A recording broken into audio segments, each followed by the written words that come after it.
My name is Leslie Arnold. I'm going to do a cooking show right here in my kitchen.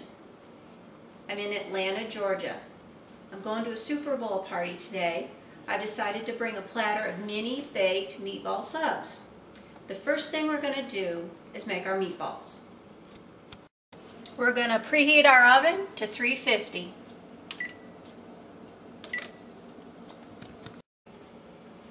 Let me show you the recipe for the meatballs.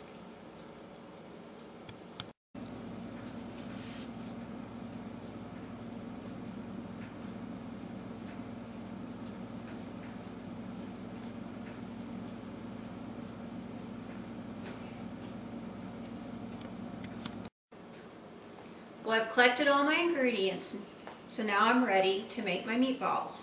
I have my eggs, breadcrumbs, salt, pepper, and oregano. We're going to add everything to the ground beef.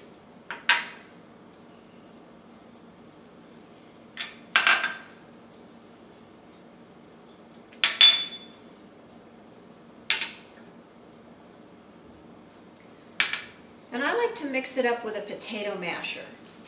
It makes it a lot easier, it mixes quicker. And I'm just going to mash this up until I have all my ingredients mixed together.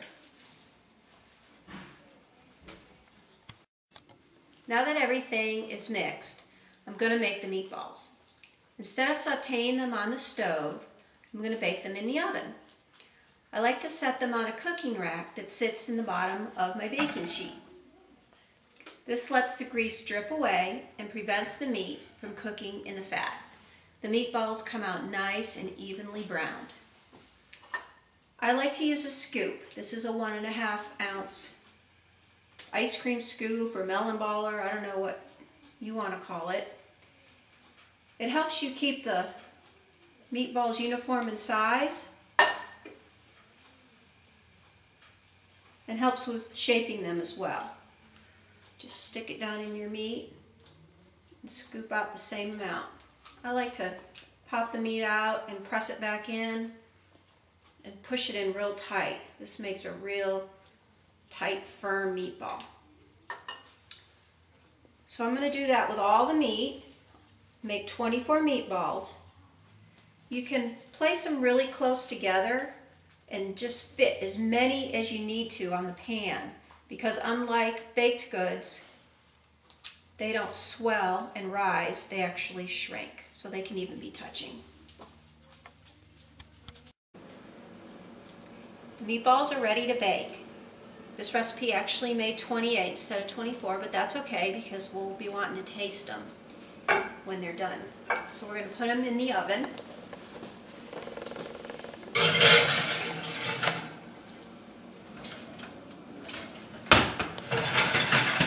And I'm going to set the timer for 20 minutes.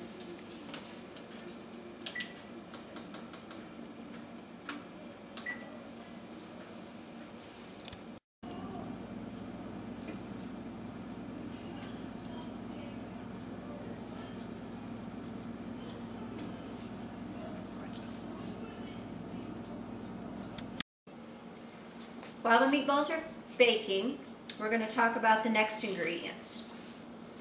I bought these rolls from Publix. They're called water rolls, and they're a petite size. They're good for mini hamburgers or small little subs. When I slice them open, I slice them all almost to the end so that they stay together. The sauce we're going to use today is Del Grosso Sunday Marinara. I think this is the best store-bought spaghetti sauce that you can get, personally. It's kind of expensive. This was $8 just for one jar, but it's so worth it. The cheese we're going to use today is whole milk mozzarella. I like the whole milk because it's richer, has more flavor, you don't need to use as much, and Sargento had a coupon. That's why we're using Sargento. The meatballs are done and they browned beautifully. My rolls are all sliced and I heated my sauce up on the stove in a saucepan. The cheese is ready to be a topping. We're going to assemble now. and I'm going to put one meatball inside of each roll. I'm going to top it with 2 teaspoons of sauce. Sorry, 2 tablespoons of sauce and 2 teaspoons of cheese. The cheese will melt because the meatballs are hot and the sauce is hot. I'm going to do this with all 24, and I'm going to have a beautiful platter to take to my hostess.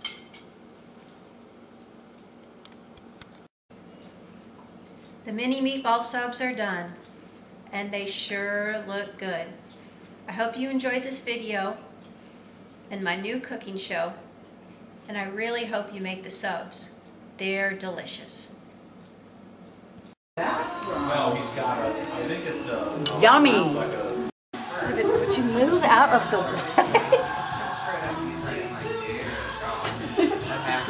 Good. Got any straight squares left? Eric! Nope, you got it. Eric! It is her. Oh, yeah. You got any squares left, Tony? I think we got enough food. Yeah, I think we do. This is Weber's. Is there anything other than beer in here? No, there's... I'm going for the Giants too. This is one of Leslie's mini meatball subs. And I gotta tell you, it's been sitting out for a little bit, not long. It's still moist inside, it's really good. It's not undercooked, it's baked, so it tastes yummy. I'm gonna have another one.